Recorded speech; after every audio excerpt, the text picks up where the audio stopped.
Bismillahirrahmanirrahim. Alhamdulillahirabbil alamin wassalatu wassalamu ala asyrafil anbiya'i wal mursalin sayyidina wa maulana Muhammadin wa ala alihi wa sahbihi ajma'in, amma ba'du. Jamaah yang dimuliakan oleh Allah Subhanahu wa taala, mudah-mudahan kumpulnya kita pada malam hari ini Allah taala ampunkan dosa-dosa kita. Allah Ta'ala mudahkan segala urusan kita. Amin. Allah Ta'ala berikan kita sehat badan kita, lahir batin kita.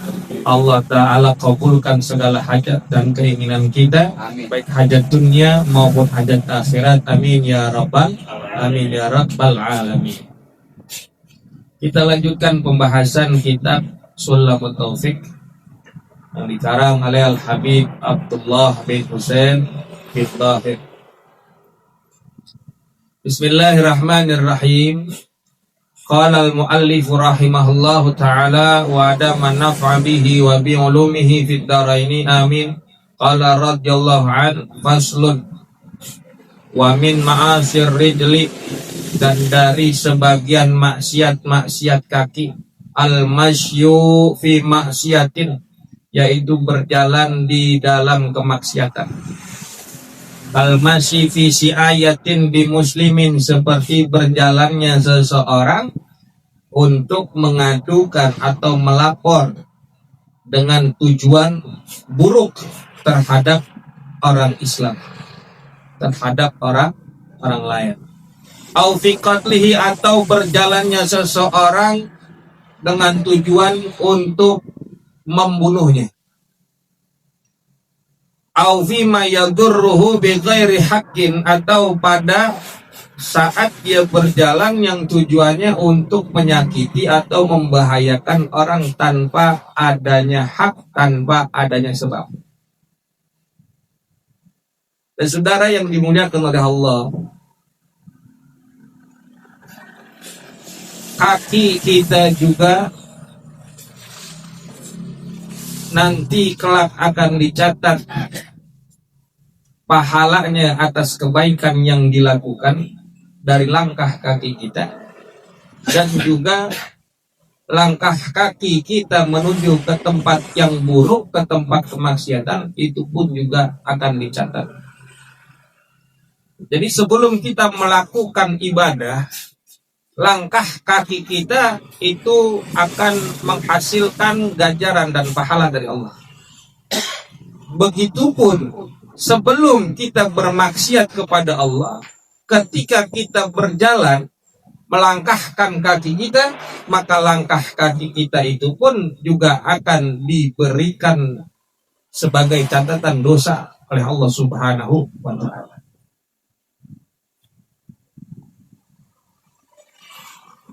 Makanya ada satu kisah begini, saudara. Terjadi di zaman Nabi kita Muhammad SAW, ketika dibangun satu masjid di Madinah, Masjid Nabawi, itu ada satu kaum namanya Bani Salimah. Satu kaum namanya Bani Salimah. Bani Salimah ini adalah salah satu golongan kaum Ansor yang tinggal di ujung kota Madinah.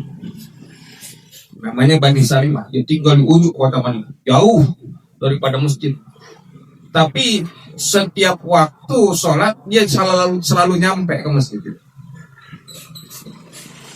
Akhirnya ini Bani Salimah memiliki keinginan untuk menjual tanahnya, menjual rumahnya, bangunannya yang ada di ujung kota Madinah itu, dengan tujuan dia pengen pindah, beli tanah, bikin rumah di dekat masjid. Ya. Dan Rasulullah tahu hal ini. Nabi Muhammad SAW mengetahui, ada yang menyampaikan kepada beliau bahwasanya Bani Salimah pengen pindah, pengen jual rumahnya yang ada di ujung kampung, dia pengen pindah dekat masjid. Kata Rasulullah begini, dipanggil tuh orang-orang Bani Salimah. Innahu balagani annakum turiduna an tantakilu qurbal masjid. Kata Rasulullah, emang benar ente pengen pindah? Ada yang nyampein ke aneh, kata Nabi, ente semua pengen pindah ke dekat masjid. Rumah ente, bangunan tanah ente yang ada di ujung Madinah pengen dijual, ente pindah ke dekat masjid. Kata orang-orang Bani Salimah, "Na'am ya Rasulullah, qad aradna salik." Betul ya Rasulullah, emang kita kepengen begitu, pengen kita jual tuh rumah, pengen tinggal kita pindah ke dekat masjid. Jadi biar gampang tuh kita ibadah. Kalau jalan dari ujung sana kan kemari jauh juga. Apa kata Rasulullah Sallallahu Alaihi Wasallam? Ya Bani Salimah, diyarakum tuktabu atharukum, diyarakum tuktabu atharukum. Sampai Rasulullah ulang 2 kali tuh kalimat. Diyarakum tuktabu atharukum. Diyarakum tuktabu atharukum. Maksudnya apa? Maksudnya ente tetap dah tinggal di rumah ente, jangan pakai dijual. Tuktabu atharukum, akan dicatatkan langkah-langkah kaki kalian menuju ke masjid. Dari ujung kota Madinah ente pergi ke masjid, setiap langkah itu akan berbuah ganjaran pahala dari Allah Subhanahu wa taala. Makanya mereka kagak jadi jual dah tuh. Ya. Sebegitunya akhirnya turun firman Allah Subhanahu wa taala yang sering kita baca dalam surat Yasin, "Inna nahnu nuhyil mauta wa naktubu ma qaddamu adzarahum wa kulla syai'in ahsaynahu fi imamin mubin." Wa naktubu ma qaddamu, kami akan catatkan, kata Allah, ma qaddamu, apa yang telah mereka perbuat, wa adzarahum, dan bekas-bekas langkah kaki mereka itu akan dicatatkan sebagai nilai ganjaran di sisi Allah Subhanahu wa taala. Itu ibadah. Apalagi maksiat, langkah kaki kita akan dicatatkan sebagai keburukan. Belum sampai ke tempat maksiatnya, belum, baru punya tujuan mau langkahkan kaki kita ke tempat tersebut berbuat maksiat. Dari langkah kakinya aja udah dinilai dosa, udah dinilai maksiat, belum ngelakuin maksiat. Makanya dikatakan dalam kitab ini, wa min ma'asyir rijli, dan dari sebagian maksiat kaki adalah al-masyu fi maksiati, berjalannya seseorang di dalam kemaksiat. Baru melangkahin kaki itu udah dinilai dosa, udah dinilai maksiat. Seperti apa? Kal masyi fi si'ayatin bi muslimin, seperti berjalannya seseorang yang bertujuan buruk, mau ngelaporin, mau ngadu, mau fitnah terhadap orang muslim lainnya. Au biqatli, atau berjalannya seseorang dengan tujuan pengen ngebunuh orang. Ya, dia berangkat dari luar kota pengen datang ke Jakarta, tujuannya pengen ngebunuh orang. Itu dari ujung, dia dari tempatnya dari luar kota itu sampai ke Jakarta, itu langkah kakinya dihitung sebagai dosa. Misalkan dia datang dari mana, dari Surabaya datang kemari, ya biar kata dia cuma naik bis, naik mobil atau naik pesawat, itu juga dihitung langkah kakinya. Perjalanannya dihitung sebagai perjalanan maksiat, perjalanan dosa, belum sampai ngebunuhnya. Baru dia bertujuan di jalan pengen bermaksiat, pengen ngebunuh orang. Au fi ma yadurhu bi ghairi haq, atau dia berjalan dengan tujuan untuk membahayakan, menyakiti orang lain tanpa hak, tanpa adanya sebab. Ya, sono doh kita noh, jalannya mana? Oh ada mangsa, tuh, kalau kata kita gitu, ada mangsa, copet, berangkat sono. Sampai ujung tuh orang kabur, tetap kaki kita dihitung sebagai berniat maksiat di hadapan Allah Subhanahu wa taala. Dinilai sebagai dosa, dinilai sebagai keburukan. Ada niatan langkah kaki itu sampai sana untuk bangsa tuh, bawa anuan pulang dari bank misalkan begitu. Itu kena aja. Ya. Makanya kita manfaatin nih langkah kaki kita yang sekarang ini ada, kita langkahkan kaki kita ke tempat-tempat yang baik. Gerakan kaki kita, langkahkan kaki kita ke tempat yang baik. Jangan ke tempat-tempat yang jauh dari Allah, yang tidak diridhoi oleh Allah. ya, tempat-tempat pelacur, tempat-tempat minum-minuman keras, haram ini segala macam. Ini kaki kita. Ya, naudzubillah. Biarkan kita belum ngelakuin maksiat, tapi kita ngelangkahin kaki itu udah kecatat sebagai dosa. Wa ibakul abdi, kemudian daripada maksiat kaki adalah ibakul abdi, kaburnya, melarikan diri seorang budak dari hamba, dari tuannya. Seorang hamba, seorang budak dari tuannya, kabur dia. Awi zaujati, atau seorang istri kabur dari suaminya, minggat. Atau sebatas keluar rumah tanpa adanya izin dari suami, ini termasuk adalah keburukan. Kagak boleh orang perempuan keluar dari rumah tanpa izin lakinya. Apalagi zaman sekarang gampang, mau ngasih tahu, mau izin sama laki, lewat telepon bisa, lewat WhatsApp bisa. Biar kata laki kita lagi di luar. Jangan main keluar-keluar aja. Orang perempuan, ingetin, kita punya bini, jangan main keluar rumah tanpa ada izin suami. Apalagi dia main pulang aja ke rumah orang tuanya tanpa ada izin sama suaminya. Dia kata pulang ke rumah orang tua, itu disebut minggat. Tanpa ada keperluan ini segala macam, tanpa izin, itu disebut minggat. Dan yang minggat begitu bukan orang laki, bukan suami yang nyamperin ke sana, tapi orang tua si perempuan yang mesti nganterin anaknya ke depan suaminya. Begitu aturannya, saudara. Paham nih? Jangan ada perempuan yang keluar rumah tanpa izin suaminya. Itu disebut nusyuz. Ya. Nusyuz. Di dalam kitab Al-Ghayah At-Takrib, atau yang biasa dikenal Matan Abu Syuja, itu dikatakan wa yasqutu bin nusyuzi qasmuha wa nafaqatuha. Wa yasqutu bin nusyuz qasmuha wa nafaqatuha. Jatuh, gugur daripada qasmuha, giliran, wa nafaqatuha, memberi nafkah kepada perempuan, kepada istri lantaran nusus. Jadi nusus bisa menyebabkan istri itu kagak dapat nafkah, kagak dapat giliran. Paham nih masalah giliran? Iya, kalau bininya ada 2, ada 3, dia nggak kebagian gilirannya tuh dalam seminggu. Taruh hari ini di sini, hari itu di sini. Nah, kalau ini ada satu perempuan, ada istri kita, salah satunya dia keluar rumah tanpa izin kita, maka saat itu dia kagak kebagian giliran. Biar kata besoknya itu giliran dia, tapi karena dia sebelum hari itu dia keluar rumah tanpa izin suami, yasqutu bin nusuzi qasmuha wa nafaqatuha. Bisa dipahami? Ya kalau begini daripada paham banget dah. Apalagi soal giliran. Ya. Kalau si suaminya zolim sama istri, misalnya itu udah ada RT ini, nah terus si istrinya mabur, itu dia termasuk maksiat kaki gitu.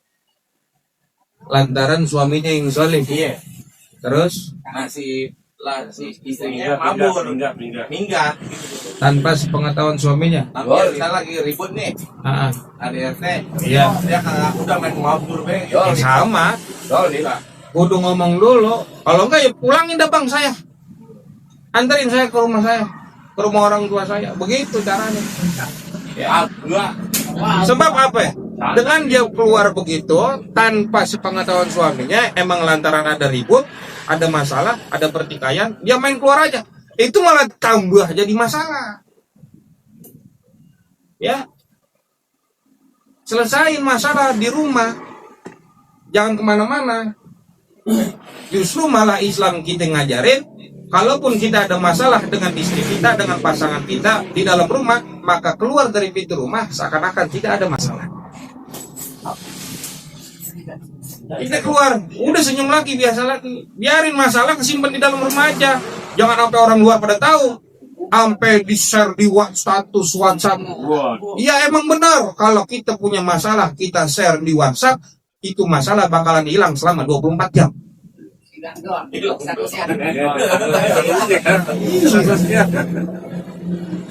Ya. Jadi ibaqul abdi awi zaujah, kaburnya seorang hamba ataupun seorang istri itu juga maksiat. Waman alaihi hakun amma yalzamuhu min qisasin. Atau juga kaburnya seseorang yang atasnya atau baginya ada berhak amma yalzamuhu yang harus min qisasin daripada kisos. Ada orang ngebunuh orang lain, jatuh hukum kisos pada orang tersebut, tapi dia tahu dia bakal dikisos, dia kabur. Kaburnya ini orang lantaran mau dihukum kisos, ini termasuk kemaksiatan. Paham nih? Atau dia ngelakuin kejahatan, dia jadi buron, dia kabur bertahun-tahun nggak ketemu, nggak ketangkep. Nah selama itu dia menjalani kemaksiatan. Dia habis merampok, dia habis ngebunuh, dia habis ngelakuin jahat sama orang, dia lari ke tengah hutan, kabur dari polisi. Selama dia kagak ketangkep, bukannya dia bebas. Selama itu dia ngelakuin kemaksiatan kaki. Selama dia kabur daripada hukumannya. Audainin, atau kabur daripada membayar utang. Udah jatuh tempo hari ini, waktu ini dia bayar utang, tapi dia kabur. Dia pergi. Jam segini ntar bakal yang nagih utang datang ke rumah nih. Dia pergi dah. Atau dia ngumpet, sama aja tuh. Namanya melarikan diri, kabur. Ya, tak kalau ada si Anu datang bilang bapak lagi nggak ada, gitu. Ya. Padahal dia mampu tuh saat itu untuk bayar. Namanya itu juga maksiat. Kenapa? Mutul gani. Ya. Diulur-ulur. Sedangkan dia mampu buat bayar utang, itu pun juga kemaksiatan. Apalagi dia sampai kabur, sampai pelarikan diri, itu juga maksiat kaki. Au nafakatin, atau kaburnya seseorang daripada pemberi nafkah. Lari diri dia. Dia punya kewajiban, dia punya anak. Biar kata udah lepas daripada tuh perempuan, tapi anak tetap anak. Ini dia selama melarikan diri, kagak ngasih nafkah kepada anak, ini juga maksiat. Tetap terus nafkah berjalan kepada anak. Biar kata hubungan kita sama perempuannya, sama emaknya udah putus. Kita sama perempuan itu udah putus, udah bercerai, tapi kita punya anak. Nah itu anak kan masih tanggung jawab kita. Kita kasih nafkah. Selama kita kagak kasih nafkah, kita melarikan diri, kita kabur, misalkan gitu. Kagak tahu ada tuh kemana tuh orang, ya anaknya diurusin sama orang lain aja. Nah ini termasuk kemaksiatan. Ya, ayo jangan mau bikin anak lu suruh nemplok, bikin anak lu lu pergi kemana? Iya, anaknya keluar kagak diurusin. Nah itu selama dia kagak ngasih nafkah, kabur dia, itu namanya maksiat. Hal ya. Au birri walidayhi, atau kaburnya seseorang dia kagak mau, dia melarikan diri daripada berbaktinya kepada orang tuanya. Ya, minggat seorang anak kagak nurut sama orang tuanya, kabur dari rumah. Artinya kan dia kagak berbuat bakti nanti. Seketika dia keluar daripada rumah itu, nggak tahu kemana kabur. Apalagi orang tuanya udah tua, kagak mau nyempokin anaknya, kagak mau ngurusin anak, kagak mau nyempokin orang tuanya, kagak mau ngurusin orang tuanya. Itu kewajiban kita berbakti kepada orang tua. Apalagi ketika orang tua kita udah payah, kita yang turun. Jangan kasih orang lain, ternyesal kita. Emang kita sibuk? Ya semua juga sibuk pada. Bagaimana orang tua dulu kita? Pagi dia kerja, bansi tulang, malam bangun gara-gara kita berak, kita dicebokin. Kan gitu kita. Nanti kita pas sudah tua, bagaimana anak kenapa nggak mau seperti itu kepada kita? Kalau anak itu dia kabur daripada berbaktinya kepada orang tua, apalagi orang tuanya udah payah, itu pun termasuk maksiat. Wa tarbiyatil atfal, atau tadi dia melarikan diri, kabur, kagak mau ngedidik anak. Kagak mau dia ngedidik anaknya. Udah, guru kasih orang aja yang ngedidik, kasih pembantu aja, babysitter apa namanya. Dia yang jagain, dia ngerawat, dia yang gantiin baju, dia yang anterin sekolah, ini segala macam. Ya, sekali lagi, semua orang sibuk. Semua orang sibuk. Paling kagak, walaupun kita punya pembantu, kita punya babysitter dan segala macam yang ngebantuin, ada waktu buat kita. Seminggu sekali kah atau berapa kali kah giliran kita. Jadi jangan lepas begitu aja. Ya, jangan lepas. Apalagi soal pendidikan. Dari kecil kita ajarin anak-anak kita. Jangan orang disuruh sampai lah dari umur segini, misalkan umur 4 tahun langsung dilepas masukin anu aja, apa namanya, iya, tak dulu ya, boleh-boleh aja, cuman selepas dari itu kita mesti didik juga dengan tangan kita, dengan arahan kita, ya, bukannya kagak boleh pesantren dari kecil gini boleh, cuman sebelum di pesantren ini kita udah kasih bekal duluan, ntar lagi pulang sama kita tes lagi, begitu. Nanti kita jangan sampai lepas daripada pendidikan anak. Paham sampai sini? Kemudian termasuk daripada maksiat hati adalah al-murur, mana tuh? Wattabakhturu fil masyi. Termasuk daripada kemaksiatan kaki adalah wattabakhturu fil masyi. Berlagak sombong saat berjalan. Petantang petenteng. Ya, berlagak sombong, jalan tangannya at-tayammul, diayun-ayun, palanya dangak, kagak mau ngeliat orang. Hah? Iya, palanya diangkat sono, dia ngeliatin langit aja begitu tuh. Tengah. Itu namanya berlagak sombong. Petantang petenteng saat berjalan adalah kemaksiatan. Di dalam Al-Quran Allah Ta'ala berfirman, wala tusakhir khaddaka linnas. Jangan kita palingkan kita punya wajah di hadapan orang lain. Wala tamshi fil ardi marha. Dan janganlah kalian berjalan, jangan kamu berjalan di atas bumi ini dengan sombong. Tadi jalan sombong begitu, petantang petenteng, ya, laguan banget. Jalan punya dia orang akan kasih lewat. Tangan dia jalan di gang, tangan dia dilebarin sampai orang kagak bisa lewat, dia doang jalan tangan. La ilaha illallah. Ya, innallaha la yuhibbu kulla mukhtalin fakhir. Sesungguhnya Allah kagak demen sama orang-orang yang sombong dan berbangga diri.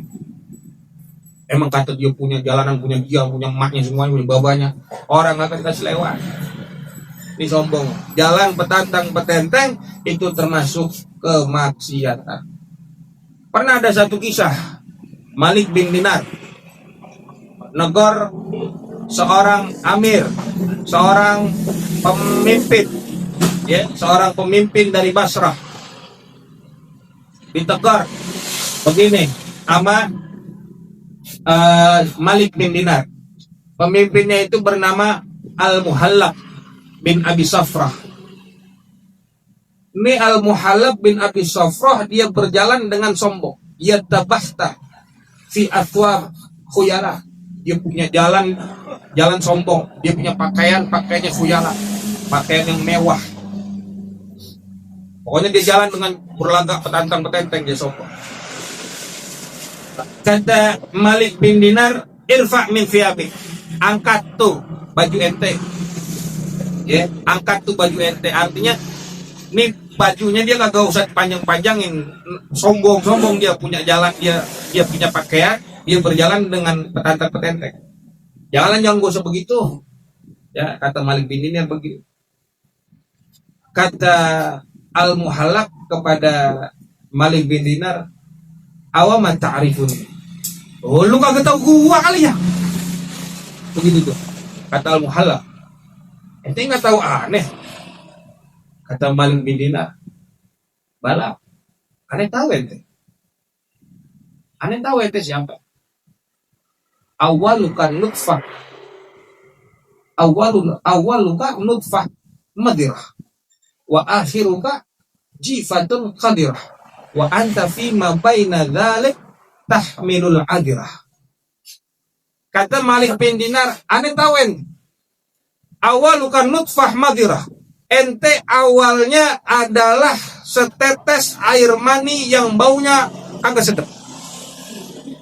wa akhiruka jifatun khadirah, dan akhirnya ente ujungnya adalah bangke yang baunya busuk. Wa anta fima baina dzalik tahmilul adirah, dan ente sekarang di antara itu, di antara yang demikian itu semua, ente membawa tahmilul adirah, membawa kotoran kemana-mana.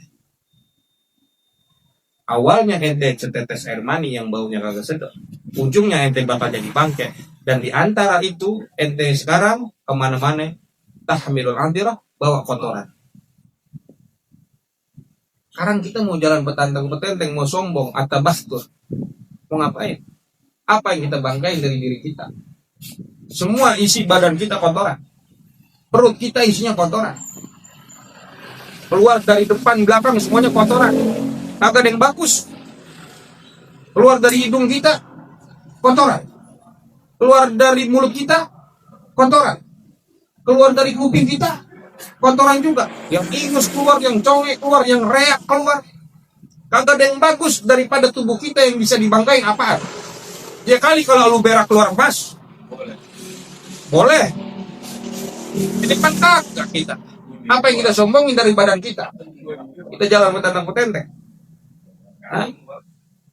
Ya apa kagak? Wala tamshi fil ardi maraha, kata Allah. Janganlah kalian berjalan dengan sombong. Innaka lan tahrikal arda wa lan tablugal jibala tula. Ente kagak pernah bisa, kata Allah, innaka lan tahrikal arda, kagak bisa nembus bumi, mau jalan begitu juga nggak bisa nembus bumi. Wa lan tablugal jibala tula, dan kagak bisa ngejulang setinggi gunung. Mau apa yang kita sombongin? Sekarang kagak cuman jalan kaki, naik motor.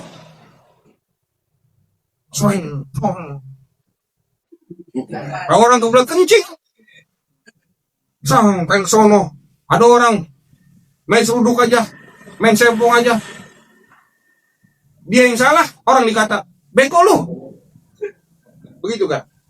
Naik mobil, ya, main tubruk, main lecet itu mobil orang, ini orang, kita nggak boleh sombong dah tuh di jalanan, apalagi udah waktu apa itu bahasanya tuh? Hah? Kagak kalau lagi macet tuh busy time. Ya, di waktu-waktu sibuk. Jam sibuk. Ya. Traffic jam. Oh, lagi pada macet. Ya kagak? Kesenggol dikit, wah. Bacok. Iya. Main bacok galaknya begitu. Kita kagak usah begitu. Ya mau ngapain kita main galak-galakan begitu. Kagak boleh. Ya. Jalannya kita mau naik motor kayak mau apa kita namanya jalan, agak boleh sombong. Ini jelas apa kagak gitu? Jelas. Hah? Jelas. Kalau jalan nunduk dah, jalan nunduk, ya kakinya juga, ya, jalan jangan ngegang. Ada orang samping selengkat. Ya, jangan diseret kalau jalan juga. Seret. Habis siang. Hah? Udah habis. Iya, sudah habis pada. Emang kalau orang kaya kan jalan begitu. Pengen banget orang tahu, oh di situ dia lewat tuh, dia lagi lewat tuh gitu. Kalau orang miskin kan jalan kagak begitu, potong ditendang. Ya. Potong tendang, ini nggak punya duit itu dia. Yang banget palanya. Iya. Nah, bentar-bentar begini kakinya nih. Digeser ke sana ini. Apain bang? Mau lagi ukur nih tanah orang. Nanti lah. Sombong banget lagi. Tuh, ya. Kagak boleh kita at-tabahtur fil masy, berlagak sombong saat berjalan. Tapi emang turunan dia jalannya begitu, tak keluar pemainnya yang ada. Ya kalau emang laganya apa namanya, jalan kakinya dari emak bapaknya begitu sih jalannya modelnya. Iya, jangan dikata emang udah begitu. Ini kan emang disombong gitu, sombong. Bukan masalah model jalannya. Maaf kalau ada orangnya ini kakinya agak sakit sedikit, jalannya begini gitu-gituin. Emang kakinya lagi sakit dia jalan begitu. Jangan dikata-kata. Ya, ngapain bumi. Enggak boleh begitu ya. Wa takhaddur riqab, dan termasuk daripada maksiat kaki adalah melewati leher orang, illa li furjatin, kecuali untuk mencari celah. Melampaui leher orang, ngelewatin leher orang. Ini biasa kalau kita di masjid. Ya, biasa kita lagi di masjid. Kita mau masuk masjid, mau ada zona ada tempat yang kosong gak apa-apa. Ya, cuman kita kudu permisi, jangan main lewat-lewat aja. Kenapa ini dimasukkan ke dalam kategori maksiat, perbuatan dosa? Kenapa? Karena ini dapat menyakiti orang. Ketika kita melangkahkan kaki kita, ngelewatin orang, kena pundak dia bisa jadi, atau sarung kita, atau gamis kita keserimpet, kena pala dia. Ini namanya nyakitin orang. Ya. Ini pernah terjadi. Ada seorang sahabat melihat Nabi lagi khutbah. Ya, Nabi lagi khutbah. Terus orang main masuk aja, main langkah-langkah kaki begitu aja, ngelewatin pundak orang. Kata Nabi, ijlis, fatadait. Ente telah nyakitin orang. Duduk dah. Jangan pakai udah kosong. Kalau udah telat di situ. Kalau mau duduk di depan, datangnya kudu dari awal. Paham nih? Ya, jadi kalau kita ngelewatin orang begitu, itu samanya nyakitin orang. Kecuali kita bilang permisi, permisi begitu tuh. Ya, kecuali imam, khatib, emang kudu dia mesti ngelewatin begitu. Kalau kagak, iya mau lewat mana? Apabila tuh di masjid kagak ada pintu khusus buat ke tempat imam. Kalau ada ya di masjid lewat sana. Ini nggak ada jalan lain. Khatib imam baru nyampe, udah penuh. Dia kudu ngelewat situ juga, nggak ada jalan lain. Nggak apa-apa ya. Kecuali ada hajat. Kecuali ada hajat. Kalau kita ngelewatin begitu, permisi Pak, permisi Tat, jalan tuh. Ya, kecuali kalau ada di tengah dia nih, di antara dua orang itu ada sedikit celah, itu kagak apa-apa. Ini udah rapet banget, yang umpamanya orang lewat kagak bisa. Dia paksa lewat situ. Kalau dia main lewat aja, dia dosa. Dia ngelakuin maksiat. Paham nih? Ya.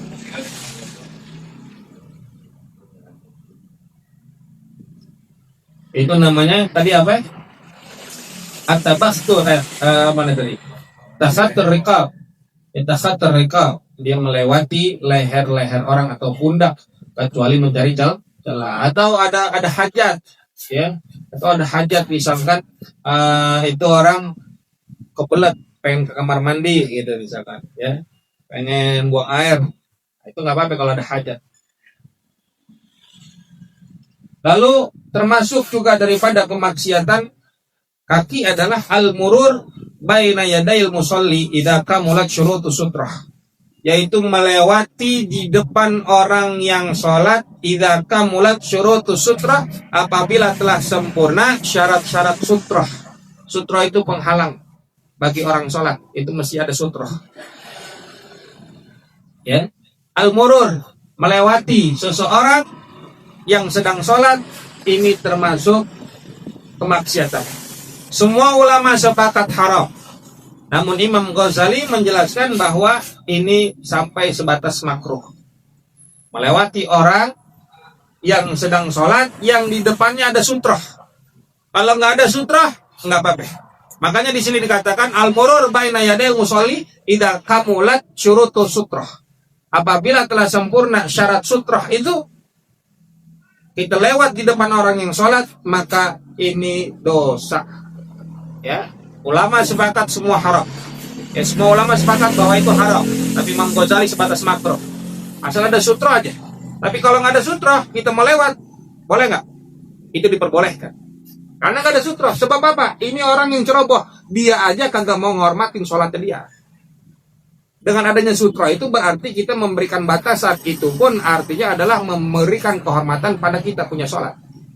Kalau kita nggak ngasih sutra, ya orang kagak tahu kalau ente lagi sholat. Betul nggak? Nah, itu di dalam kitab Majmu' dikatakan begitu. Imam Ghazali mengatakan itu makruh. Sedangkan semua ulama sepakat, Imam Al-Baghawi segala macam itu menyatakan bahwa haram kita melewati orang yang sedang sholat yang di depannya ada sutra. Kecuali tadi ada hajat, mau buang air besar, mau buang air kecil, mau ke kamar mandi, atau kagak ada jalan lain, emang mesti kita lewat situ. Ya, Emang kita udah mesti lewat situ. Nah maksudnya gimana sutroh itu? Sutroh itu adalah yang menghalangi, sebagai penghalang. Itu boleh jadi tiang. Itu bisa jadi sutroh, tiang. Atau tongkat yang ditancap gitu, misalkan kita sholat depan kita taruh tongkat buat nandain batasan. Tongkat. Atau sejadah. Sejadah juga bisa, sejadah kita gelar. Kan ada batasannya tuh sejadah. Ya, kagak mungkin kita gelar sejadah sampai ujung sono banget. Ngapain? Gelar sejadah batasan. Makanya batasan daripada sutroh itu sendiri tingginya adalah 1/3 hasta. Kalau satu hasta itu sekitar 45 cm sampai 50, satu hasta tuh. Ya, satu sirah. Maka sutroh itu tingginya 2/3 hasta. Yaitu sekitar 30 cm. Tingginya. Tinggi daripada sutroh. Umpama begini, kita nih sholat. Depan kita taruh tuh tas atau batu atau apapun yang tingginya tadi tuh sekitar 2/3 hasta atau 1 hasta, sekitar 50 cm, 45 cm. Kalau minimal tadi 2/3 sekitar 30 cm aja. Yang penting ngasih batasan biar tahu orang tuh kalau kita lagi sholat. Jangan tuh orang lewat depan kita. Kalau ngelewatin sebelah sononya di luar daripada batasan, tentu itu diperbolehkan. Sampai mana kita naruhnya itu? Panjangnya dari tempat kita sholat, yaitu sekitar 3 hasta.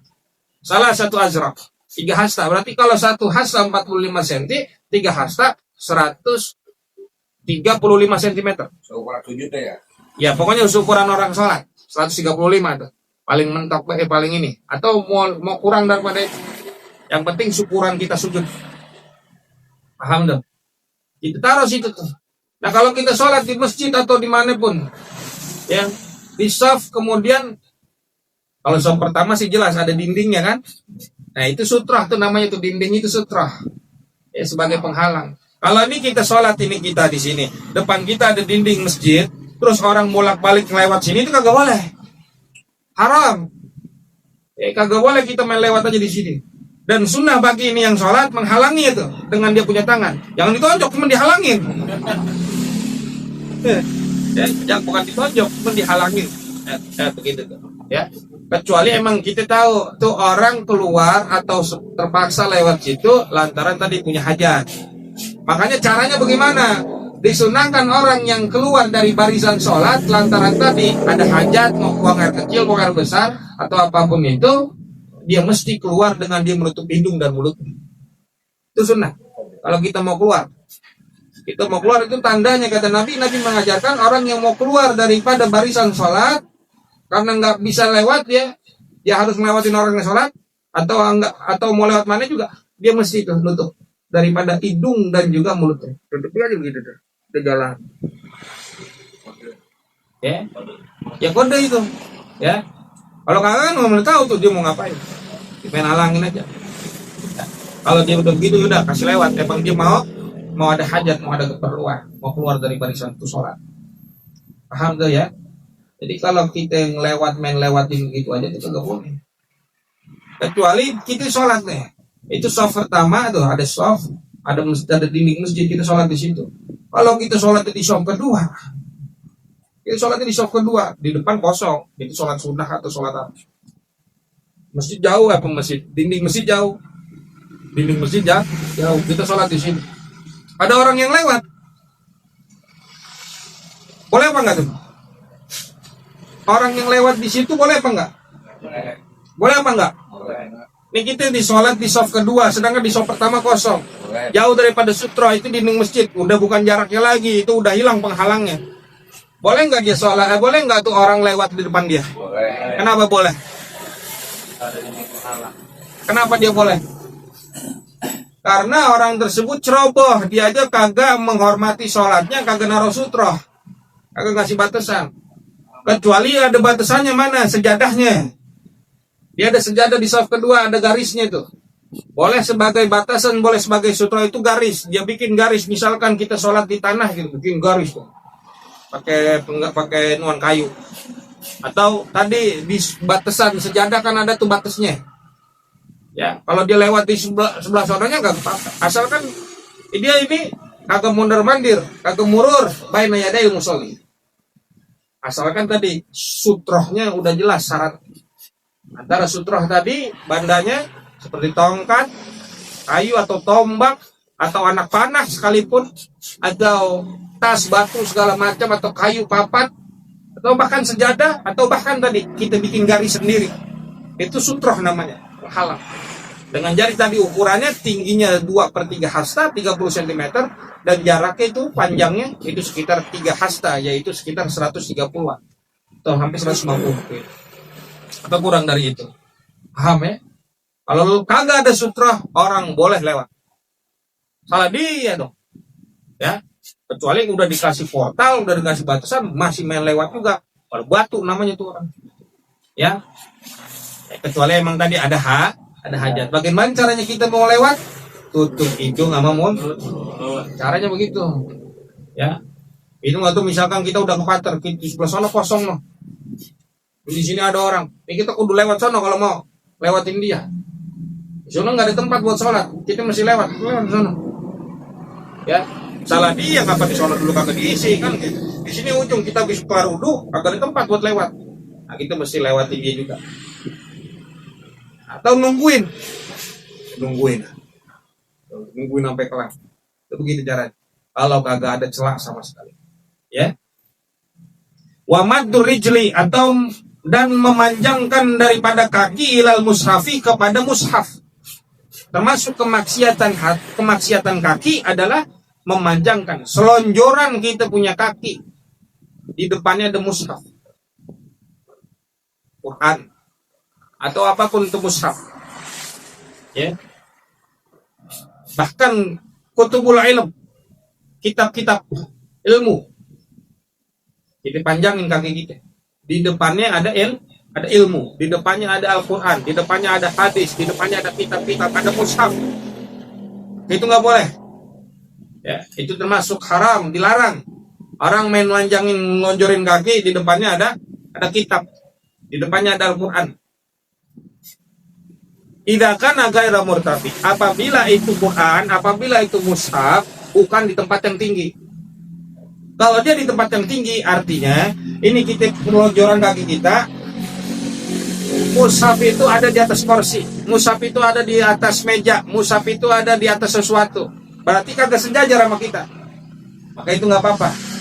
Itu boleh. Yang kagak boleh itu sejajar. Kita selonjoran kaki, di depan kita, depan kaki banget, itu ada mushaf. Kagak boleh. Ya, sembarangan itu.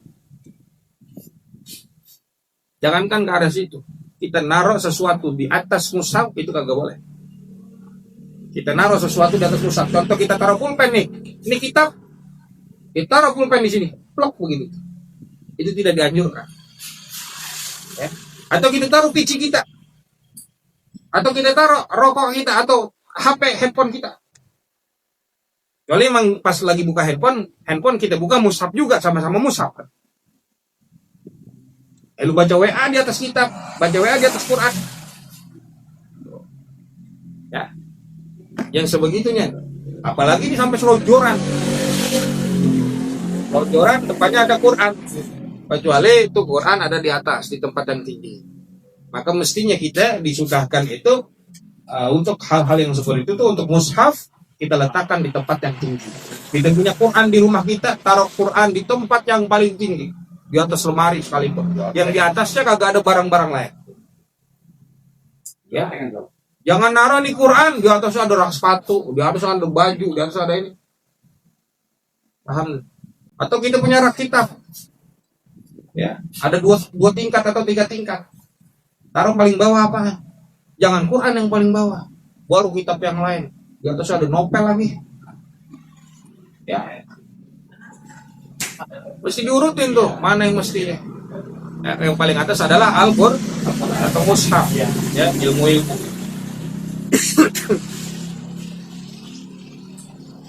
Kemudian wa kullu masyin, dan setiap berjalan ilal muharram, kepada hal yang diharamkan. Semua perjalanan yang mana kita berjalan menuju kepada hal yang diharamkan oleh Allah Subhanahu wa taala, maka itu adalah maksiat. Sekalipun dia berjalan pergi ke tempat dia punya tujuan, ke rumah pemerintah yang zalim. Dia datang ke kantornya, dia datang ke rumahnya itu pemerintah yang zalim. Dengan tujuan tadi, apalagi dia mau tujuannya minta duit. Ya, tujuannya minta duit. Atau tujuannya tadi dia meredoi atau membantu sekalian orang itu berbuat zalim. Nah, ini maksiat. Dia tahu tuh pemimpin, dia tahu tuh pemerintah zalim, dia datang ke rumahnya, dia datang ke kantornya. Udah bang, gampang. Udah pak, cantik aja udah mainnya. Asal segini amplopnya, tuh misalkan begitu. Apalagi begitu. Ya, itu baru jalannya aja udah dicatat sebagai dosa. Anterin dah saya ono kemana? Ano mau si Anu, bos Anu ketua inian. Dia terkenal zolimnya tuh orang. Kita yang nganterin kita itu kita sabar membantu orang tersebut sampai kepada tempat yang diharapkan. Tapi bukan tempat yang haram, tapi pemimpinnya di situ pemimpin yang zolim atau orang tersebut adalah orang yang zolim. Artinya kita membantu kemaksiatan, bantu orang tersebut berbuat zolim. Apalagi sampai minta hartanya, minta duit di situ. Padahal itu orang berusaha pada hal yang haram. Jangan sampai ya. Kita datengin rumah orang kaya yang soleh aja kita mesti mikir dulu. Apalagi orang kaya yang zalim. Wa takhallufun an wajibi. Dan kemudian yang terakhir daripada maksiat kaki adalah meninggalkan hal-hal yang wajib. Apa contohnya? Seperti meninggalkan sholat Jumat. Itu wajib. Dia ninggalin, dia kagak mau. Dia pergi, dia kabur, kagak mau sembahyang Jumat. Atau kagak mau sembahyang jamaah. Atau menuntut ilmu yang wajib. Pergi ke majelis ilmu, pergi ke masjid, dia kagak mau. Waktunya ke masjid, orang mau pada nyampe masjid, dia lewat aja, bablas. Waktunya ke majelis ilmu, menuntut ilmu yang wajib. Ngomong sih mau bininya mau pergi. Mana bang? Mau ngaji ini, mau iya. Ngajinya mau belok kanan, dia yang belok kiri. Itu sama namanya meninggalkan hal yang wajib. Karena nuntut ilmu adalah wajib. Dia tahu dia punya jadwal itu nuntut ilmu saat itu, dia bilang sama bininya atau dia bilang sama keluarganya mau ngaji, dia menyampainya nggak ke tempat pengajian. Soalnya ada keperluan tersendiri mendadak dan mesti dia urus pada saat itu. Kalau enggak, itu dihitung sebagai meninggalkan yang wajib. Karena menuntut ilmu yang wajib. Apa ilmu yang wajib yang mesti kita cari? Ilmu fikih, ilmu tauhid, ilmu tasawuf. Itu ilmu wajib. Wajibnya fardu ain, semua orang kudu punya. Ilmu fikih, ilmu tauhid, ilmu tasawuf. Ya, kalau yang lain-lain sih ilmu tajwid, fardu kifayah. Ya. Fardu ain yang wajib kita pelajari ilmu fikih, ilmu tauhid, ilmu tasawuf. Itu yang mesti kita pelajari. Dan kita tinggalin tuh ilmu-ilmu yang mesti. Sekarang kita lagi belajar ilmu di Sulam Topik ini ada fikihnya ada, tauhidnya ada, tasawufnya ada. Lengkap bisa. Ya, sekarang kita lagi belajar tasawuf ya. Kita tahu mana maksiat supaya kita membersihkan hati kita, membersihkan diri kita jauh daripada jauh dari. Jadi inilah kemaksiatan kaki kita. Ya, mudah-mudahan Allah jaga kita, amin. Allah berikan kita perlindungan jauh daripada kemaksiatan sehingga kaki kita melangkah kepada hal-hal yang baik, kepada tempat-tempat yang diridhoi oleh Allah Subhanahu wa taala. Faslun wa min ma'asil badani wallahu a'lam bissawab. Bisiril Fatihah.